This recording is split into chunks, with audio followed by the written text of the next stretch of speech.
friends, I'm again here with the book Power of Now.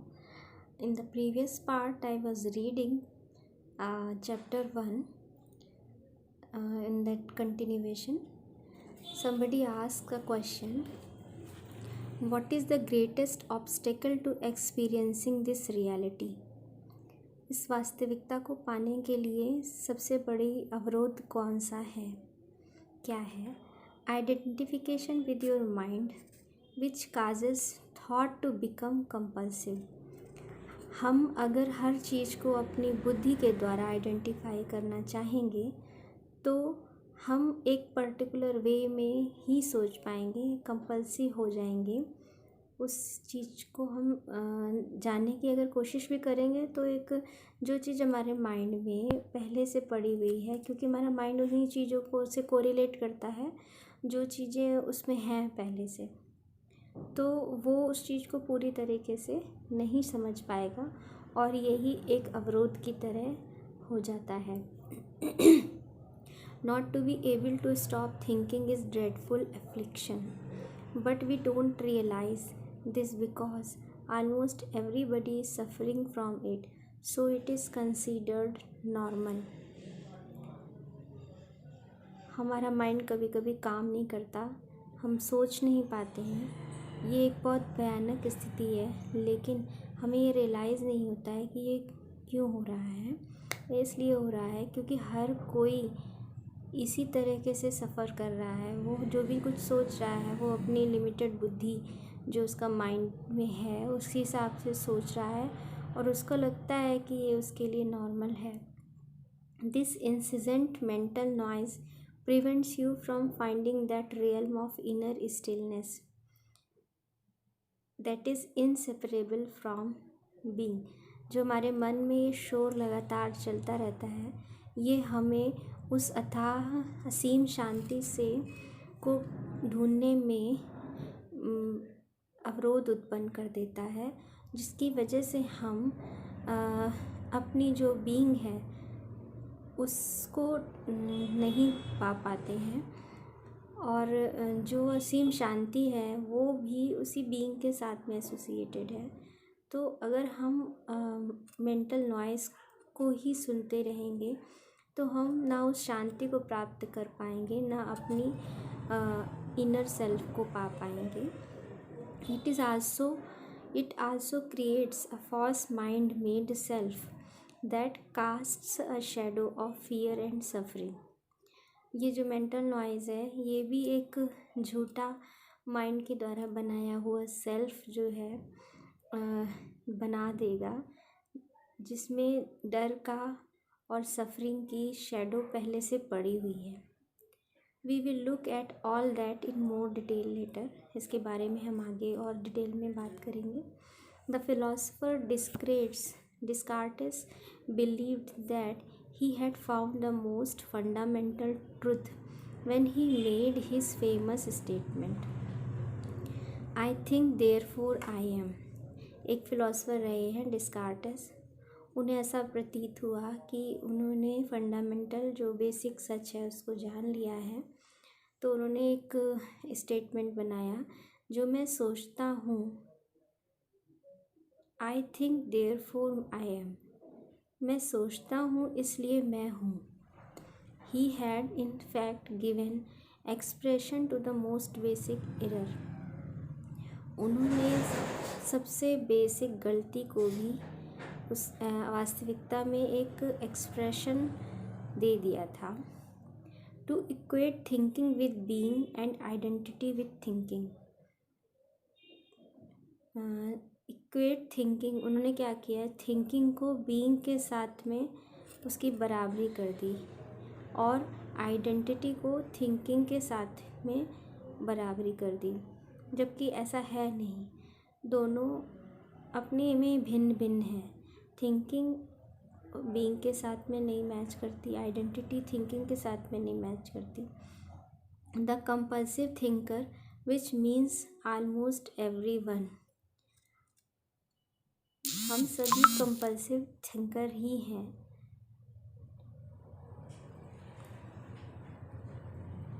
lives in the state of apparent separatedness in an insanely complex world of continuous problems and conflict, a world that reflects the ever increasing fragmentation of mind. हम जितने भी लोग जो हैं जिनका अपनी thought process पे control नहीं है, हमेशा एक अलगाव की स्थिति में रहते हैं। एक ऐसी दुनिया जहाँ पे हमेशा दिमाग में फ्रेगमेंटेशन ही होता रहता है और वो फ्रेगमेंटेशन उसके टुकड़े टुकड़े होते रहते हैं और वो टुकड़े हमेशा बढ़ते ही जाते हैं। Enlightenment is a state of wholeness. जो इनलाइटमेंट है, प्रकाश होना, अंदर से अपने आप में जानना, is a state of wholeness. वो एक पूर्णता की अवस्था है। ऑफ बीइंग, अपने आप को जानना।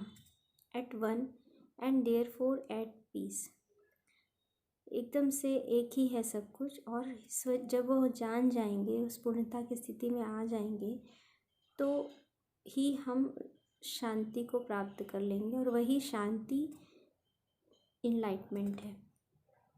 At one with life in its manifested aspect, the world as well as with your deepest self and life unmanifested. At one with life in its manifested aspects, the world as well as with your deepest self and life unmanifested at one with being. यहाँ पे वो कहना चाह रहे हैं एक और तो हमारे सामने वो चीज़ें जो मैनिफेस्ट कर चुके हैं, यानी कि ये जो दुनिया है, और उसी के साथ में ही हमारा जो एक डीपेस्ट सेल्फ है, और उसमें एक ऐसी लाइफ है जो कि अभी मैनिफेस्ट नहीं हुई है, जो हमारे उस बीइंग के साथ में है। Enlightenment is not only the end of suffering and of continuous conflict within and without, but also the end of dreadful enslavement to incessant thinking. Enlightenment का मतलब खाली ये नहीं है कि हमारी सफरिंग सारी ख़त्म हो गई और हमारे जो अंदर कंटिन्यूस हमेशा एक जो विरोधाभास चलता रहता है अंदर और बाहर के बीच में, उसका अंत हो जाना, बल्कि साथ ही में जो हम जिस भयानक जो गुलामी में हैं अपने विचारों की, उससे मुक्त हो जाना भी इनलाइटमेंट के अंदर आता है। What an incredible liberation this, ये जो मुक्ति है ये कितनी अद्भुत है। Identification with your mind create an opaque screen of concept levels, image, word, judgment and definition that blocks all true relationship. It comes between you and yourself, between you and your fellow man and woman, between you and nature, between you and God. अगर हम अपने mind के द्वारा चीज़ों को identify करने की कोशिश करते हैं तो हमारे सामने एक अपारदर्शी स्क्रीन होती है जिसमें कंसेप्ट हैं, लेबल लगे हुए हैं, इमेजेस हैं, वर्ड्स हैं, जजमेंट है, डेफिनीशंस हैं, जो कि हमारे सारे सच्चे रिलेशनशिप को ब्लॉक करती है, क्योंकि वहाँ से हम कुछ भी क्लियर देख नहीं पाते हैं उसके ओपेक होने की वजह से। It comes between you and, ये आपके और आपके जो सेल्फ है, अंतर मन, अंतर के बीच में आ जाता है। और यही चीज़ आपके साथी मैन और वुमेन के बीच में भी आ जाती है, आपके और नेचर के बीच में आ जाती है, आपके और ईश्वर के बीच में आ जाती है। क्योंकि माइंड तो हमें वही दिखाएगा जो उसके अंदर पड़ा हुआ है, जो उसने परसीव कर रखा है, जो उसने बिलीव कर रखा है, उसी के आधार पे वो दूसरे को समझेगा, जज करेगा एंड समझने की कोशिश करेगा, तो बायस्ड होना ही है। It is this screen of thought that create the illusion of separatedness. ये विचारों की ये जो स्क्रीन है, ये एक भ्रम पैदा करती है अलगाव का। The illusion that there is you and a totally separate other. ये एक भ्रम पैदा करती है कि यहाँ पे दो हैं, एक तो आप हो और एक आपसे पूरी तरीके से भिन्न दूसरा है, यानी कि डुअलिटी का भाव पैदा करती है। You then forget the essential fact that underneath the level of physical appearances and separate form you are one with all that is। इसके चलते आप ये भूल जाते हैं, ज़रूरी बात भूल जाते हैं कि इन सब के नीचे, इस फिज़िकल अपीयरेंस के नीचे और इन सेपरेट फॉर्म्स के अंदर you are one with all that is. आप सिर्फ आप ही हो, सिर्फ आप ही एक हो, यानी कि आप भिन्न भिन्न होते हुए भी इन सब से अलग एक ही हो इन सब के अंदर। यानी कि फिर वही वननेस की बात है कि हमारा जो मन है वो हमें डिफरेंट उसमें शो करेगा कि ये आप हो, ये आप हो, ये फला वो हो, इस तरीके से वो भ्रमित करेगा। लेकिन जो सत्यता है फिर वो वही है कि उस सब कवर के पीछे जो सच है वो सिर्फ वह एक ही है और वो हो आप, यानी कि being. By forget I mean that you can no longer feel. Forget word का प्रयोग उन्होंने इसलिए किया है कि आप उस चीज़ को इस समय फील नहीं कर पा रहे हैं कि ये जो वननेस है ये सेल्फ एविडेंट रियलिटी, ये खुद ही सेल्फ एविडेंट है। इसको किसी को प्रूफ करने की ज़रूरत नहीं है, ना एविडेंस की ज़रूरत है। ये ऑटोमेटिक अपना एविडेंस खुद देती है और ये ही रियलिटी है, इससे अलग कुछ और रियलिटी नहीं है। You may believe it to be true but you no longer know it to be true. आप ये विश्वास तो कर सकते हैं कि ये सच हो सकता है, लेकिन आपको अभी ये पता नहीं है कि यही सच है। अ बिलीव में बी कंफर्टिंग। एक बिलीव जो है वो हमें कंफर्ट दे सकता है only through your own experience, however does it become liberating. जब आप उसको खुद से एक्सपीरियंस कर लेंगे तब ही आप इसमें से लिबरेट खुद को कर पाएंगे, मुक्त कर पाएंगे। Thinking has become a disease. आजकल विचार करने लगना, सोचते जाना, वरी करने लगना एक बीमारी की तरह हो गया है। Disease happens when things get out of balance.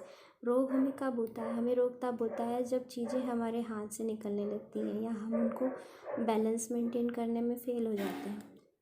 For example, there is nothing wrong with cells dividing and multiplying in the body. हमारा जो शरीर जब स्वस्थ अवस्था में होता है तो हमारी सेल्स आराम से मल्टीप्लाई करती रहती हैं और उसमें कुछ भी गलत नहीं होता। लेकिन अगर but when this process continue in disregard of total organism, अब ये जो प्रोसेस है पूरे ऑर्गेनिज्म को ध्यान ना रखे और अपने ही हिसाब से चलने लगे तो और सेल प्रोलिफरेट यानी सेल जो है अपना नंबर बढ़ाने लगे तो हमें रोग हो जाता है। यहाँ पे एक नोट है, the mind is super instrument if used rightly. हमारा जो मस्तिष्क है वो एक बहुत ही उन्नत इंस्ट्रूमेंट है अगर इसको सही तरीके से यूज़ किया जाए। अगर इसको गलत तरीके से यूज़ किया जाएगा तो इट बिकम वेरी डिस्ट्रक्टिव, तो ये बहुत ही विनाशकारी सिद्ध होता है। To put it more accurately, it is not so much that you use your mind wrongly। इस चीज़ को और अगर अच्छे से हम कहें कि आप अपने माइंड का गलत तरीके से उपयोग करते हैं।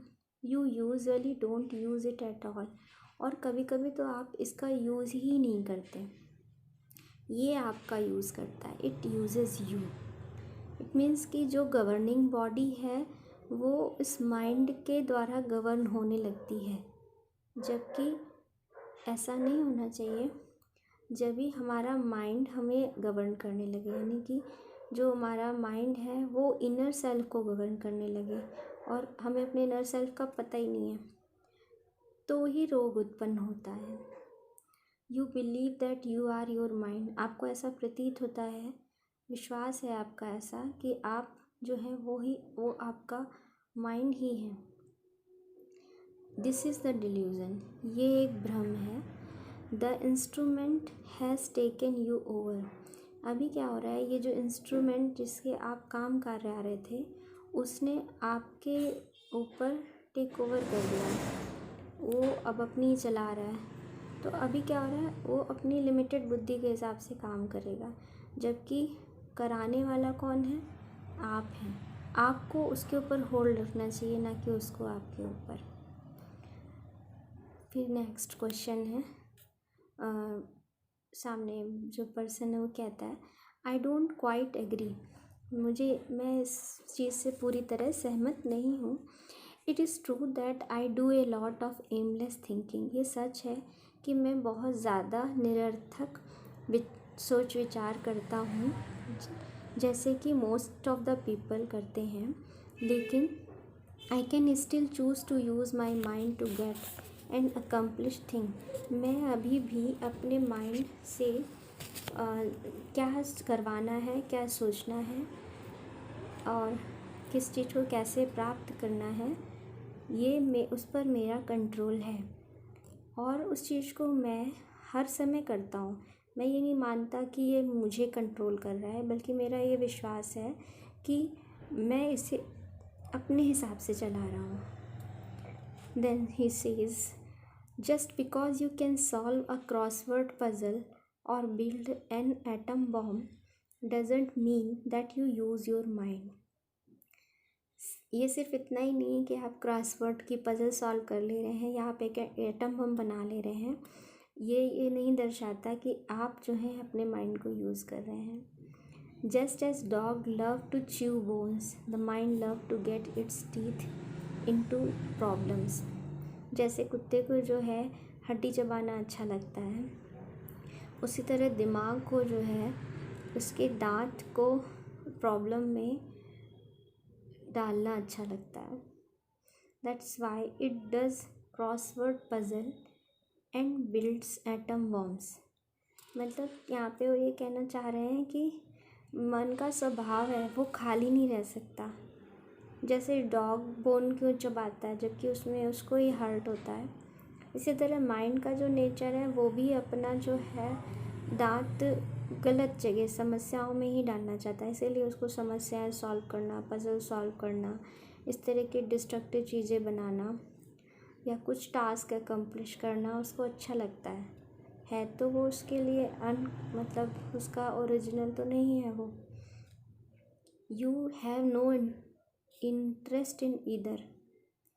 Late me ask you this, can you be free of your mind whenever you want to. अन्यथा आपका इन सब चीज़ों में कोई इंटरेस्ट नहीं है। आप एक बात बताओ, क्या आप अपने माइंड को जब चाहो तब खाली कर सकते हो? Have you found the off button, क्या आपके पास कोई ऑफ बटन है? The person says you mean stop thinking altogether. No I can't except maybe for a moment or two. आपका मतलब है कि मैं विचार करना बिल्कुल छोड़ दूँ? नहीं, मैं नहीं कर सकता, बस कुछ क्षण के लिए तो कर सकता हूँ, 1 या 2 सेकंड्स के लिए, लेकिन उससे ज़्यादा मैं नहीं कर सकता।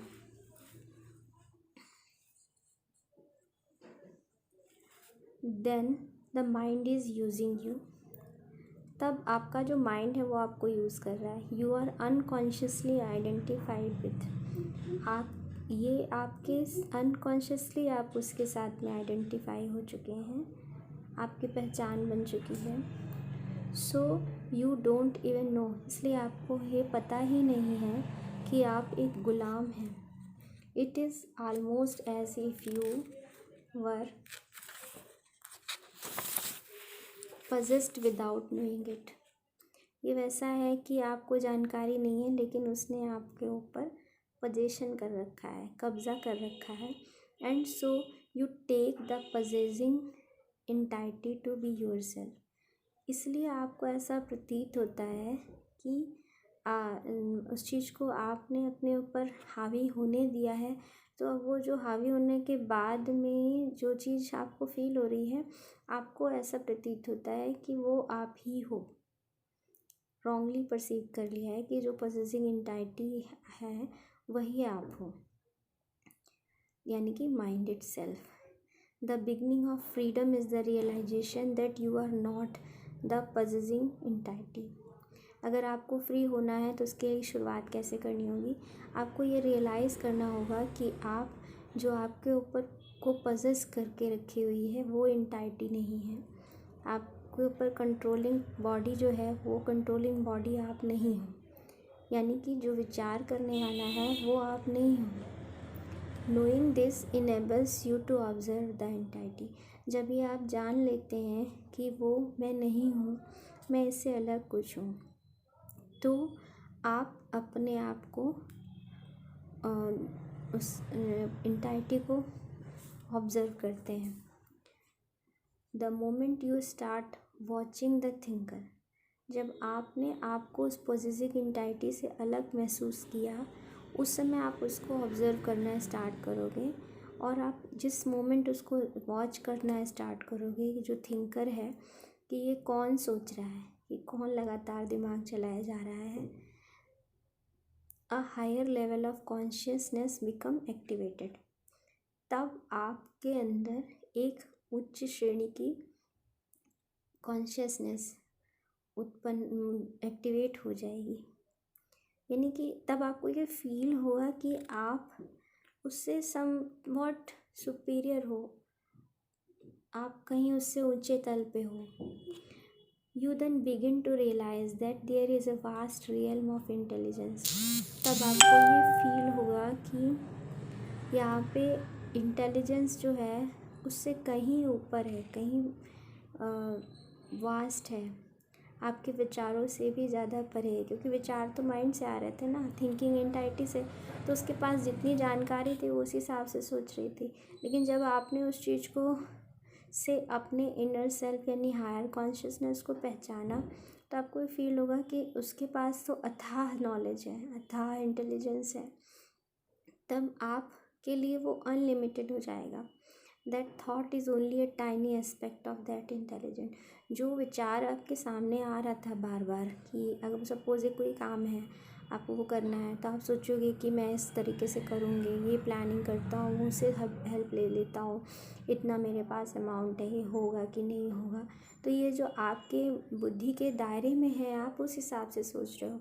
लेकिन जब आप ये अंडरस्टैंड कर लेते हो कि ये आपके बुद्धि के बस का नहीं है, ये एक इस चीज़ को हायर कॉन्शियसनेस को ही समझने दो, तो आपको ये फील होगा कि ये जो मेरा विचार करने का क्षमता थी, वो जो हायर इंटेलिजेंस है वो इससे कई गुना बड़ा है। You also realize that all the things that truly matter. हमें ये भी एहसास होने लगता है कि हमारे लिए कौन सी चीज़ें वास्तविकता में मैटर करती हैं। ब्यूटी है, लव है, क्रिएटिविटी है, जॉय है, इनर पीस है। ये सारी चीज़ें जो है हमारे माइंड के से परे हैं। You begin to awaken. अब आप ये सब कुछ जान के जागृत होना शुरू कर देते हैं। जब हम इन चीज़ों को जानते हैं तो हम अपने माइंड के द्वारा चीज़ों को जज नहीं करते हैं। तब हम नेचर में जो चीज़ें उस बुद्धि से अलग हैं, हम उनको डिफरेंट तरीके से देखना स्टार्ट करते हैं। हमारे लिए ब्यूटी का मानक अलग हो जाता है, हमारे लिए प्रेम की परिभाषा अलग हो जाती है, हमारे माइंड की क्रिएटिविटी जागने लगती है, हम एकदम आनंद की अवस्था में आ जाते हैं, आंतरिक शांति महसूस करने लगते हैं। अब ये सारी चीज़ें अगर हम माइंड से सोचेंगे तो हम कहीं ना कहीं उसको लॉजिक देंगे, कंडीशन देंगे।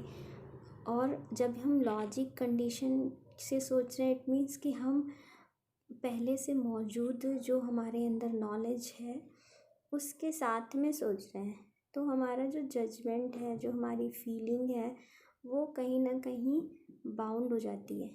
लेकिन हम जब उसके बियॉन्ड सोचते हैं तो वो सारी चीज़ें हमको एकदम प्योर फॉर्म में दिखाई देने लगती हैं, और हम उस चीज़ से बहुत ही ज़्यादा इनर पीस महसूस करते हैं, खुशी महसूस करते हैं, ऑलवेज लव्ड महसूस करते हैं। हमारे लिए हर चीज़ बहुत खूबसूरत हो जाती है, और हम लोग छोटी छोटी चीज़ों से एकदम फ्री होने लगते हैं, क्योंकि वहाँ जज नहीं कर रहे हैं। वहाँ जो है, जैसा है, हम उसको उसी रूप में एक्सेप्ट कर रहे हैं, और इसी को कहीं ना कहीं अवेकन यानी जागृत होना कहते हैं। अभी यहाँ पे मैं इस वीडियो को स्टॉप करना चाहूँगी, और नेक्स्ट वीडियो में हम इसके आगे का पार्ट लेंगे, जो कि है freeing your self from your mind. तब तक आप इन चीज़ों पर विचार कीजिए, और अपनी आइडेंटिटी को अपने माइंड से अलग है ये आप समझने की कोशिश करिए, कि मैं ये मन नहीं हूँ, मैं मन को गवर्न करने वाला हूँ।